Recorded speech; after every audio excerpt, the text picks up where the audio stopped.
Australians have stopped to mark a minute's silence on this Remembrance Day, the 11th day of the 11th month, a chance to honour those who never came home from conflicts and those who did but were forever changed.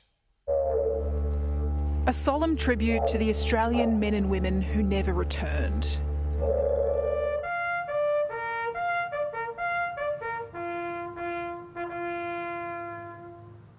At 11 a.m, exactly 103 years since the end of World War I, Canberra fell silent.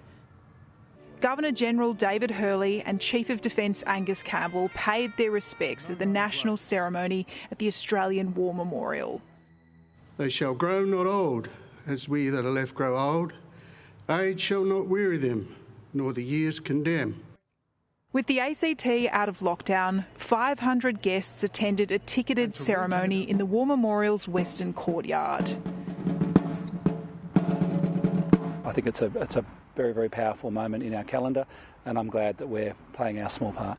This Remembrance Day also marks the 80th anniversary of the opening of the War Memorial. Governor-General Lord Gowrie and Prime Minister John Curtin were on hand in 1941.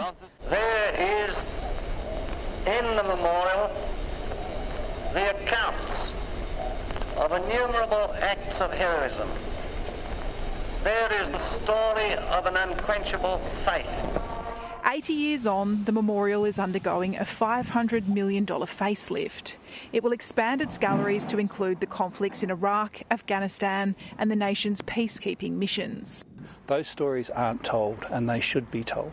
And that's what we're going to do with the development. While Remembrance Day is a chance to pay tribute to the sacrifice of those who never returned home, for those who did, the scars of war are never far from mind. You know, we went through World War II, Vietnam, Korea, Afghanistan, Iraq, and it's still the same. Nothing changes. The amount of casualties will always be the same, but the burden that hits our soldiers and their families and the Australian public will always remain.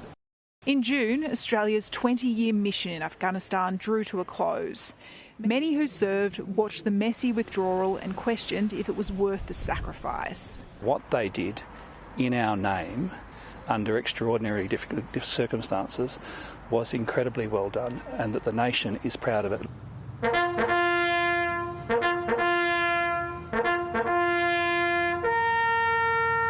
Trudy McIntosh, Sky News, Canberra.